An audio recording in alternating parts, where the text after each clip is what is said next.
Hey everyone, it's Laurie from Cook Scrap Craft, and that intro was a little bit longer than it usually is, and that's because today's a special scrapbook process video.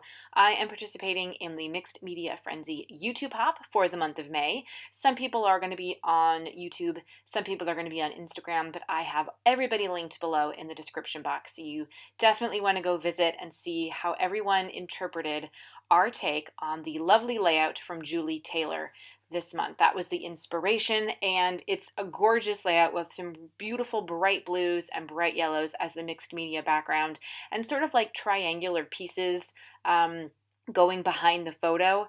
I decided to interpret this same kind of design. I didn't stray too far from the original layout. However, instead of doing like triangular pieces of paper behind my photo, I have a huge stack of branding strips, basically. And so that's what I'm going to have going behind my photo. So the mixed media here, I just used the packaging technique with two colors of misting spray. One of them is Shimmer's Glorious Day, which is one of my absolute favorite colors, and I'm kind of running low on it. So I don't know if they still make it, but I need to check. I need to find out. And then I also used a light blue Tim Holtz Distress Oxide spray in Speckled Egg. And I chose those colors not only because there were blues and yellows in the original layout, but also because I felt like those colors would go well with the colors on the branding strips that I have saved. And if you guys don't save your branding strips, what's wrong with you? I save them all the time, and I use them just to add some like accent paper layering, or even to do something like this where I turn a whole layout or I base a whole layout on just the branding strips. It's almost like using washi tape, or you could use washi tape in place of branding strips if you don't have any branding strips.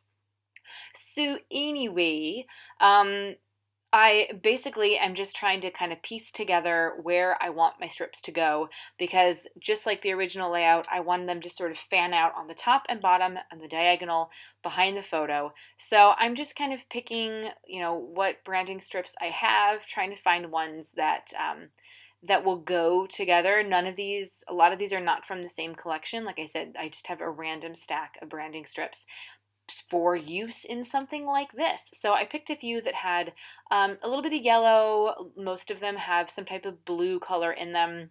There's Heidi Swap, there's Simple Stories. I feel like one of them might be Crate Paper. I'm not totally sure because I don't remember. They're just the branding strips. Although the other side would tell you who the manufacturer is, because that's why they're called branding strips. So anyway, I'm going to cut some of them in half because I don't like that they're just straight. Like I said, I want them to be sort of flaring out from the top and the bottom of the photo.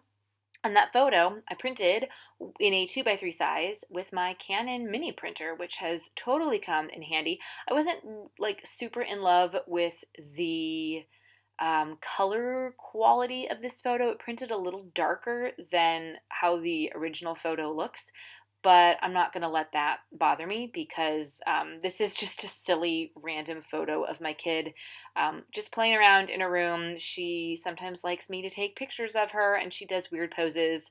And so this was just one of those, and I thought, like, instead of trying to scrapbook a series of all of those photos and printing all of them, I decided I would just print my favorite one and do just a little something, a little random layout for her.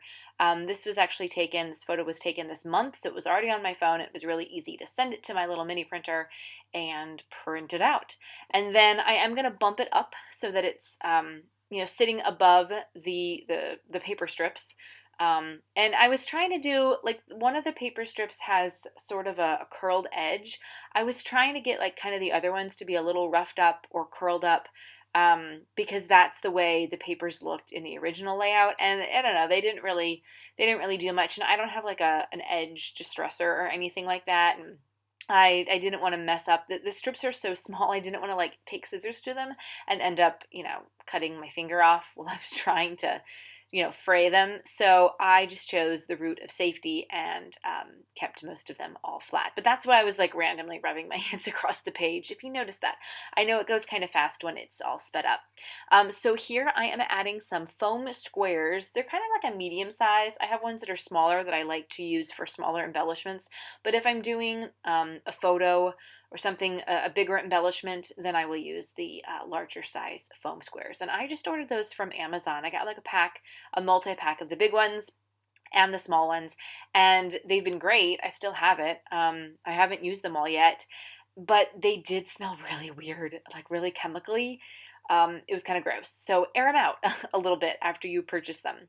So I really liked these. I think they are pink paisley 3D. I don't know, circle things like folded. They're almost like a fan fold, if you know what I'm talking about. I really, really liked them. One says you're sweet, and the other one I can't remember what it says. But they're just fun, and they kind of fit the color scheme with sort of some yellows and some golds. I liked having one up there at the top, but I wasn't totally loving the way like the cluster was working down at the bottom. And this is a testament to how great the Vicki Boutin Foundations paper is, because that's what I used for the background. I just peeled up that Vicki Boutin tag sticker and moved it up. And then I'm going to create like a large cluster down at the bottom. Something that I did with this layout, or I guess that I didn't pick out my embellishments really beforehand. I knew kind of the mixed media technique that I wanted to use.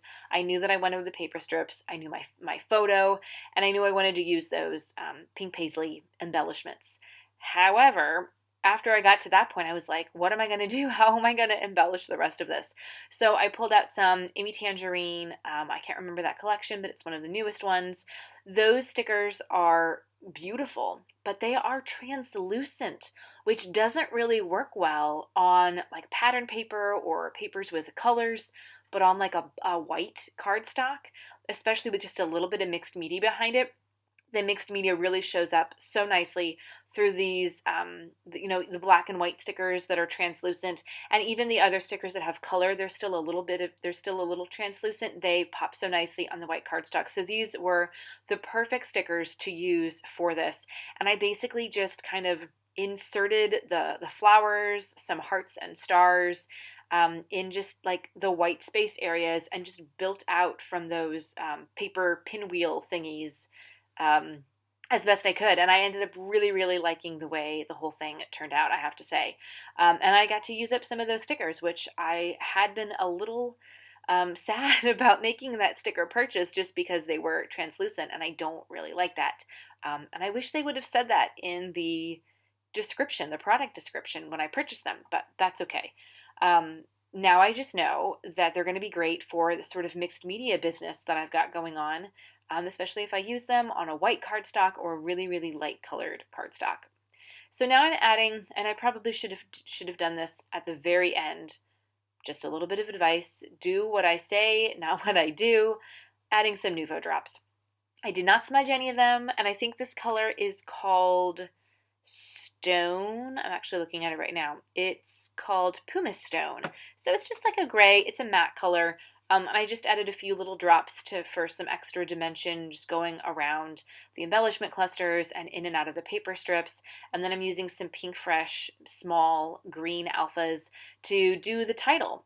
So the beautiful is the Amy Tangerine sticker. So I'm going to call this Beautiful Goofball, because that's what my child is.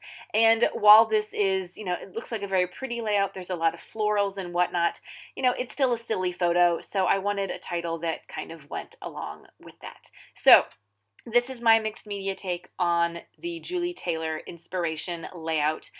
Definitely go down to the links below and follow and check out what everybody else has done who's participating. Like I said, some people are on YouTube, some people are on Instagram. So whatever platform you like, there's going to be somebody who's sharing something today for this Mixed Media Frenzy Hop. And you can participate too in a Mixed Media Frenzy Hop by joining their Facebook group. And every time they post what the inspiration is, you can just say, I'd like to participate, and they'll put you on the list. It's easy peasy. So here's some close-ups. If you have questions about what I did, leave those questions in the comments, and I'll see you guys next time for another scrapbook process video. Thanks for watching. Bye.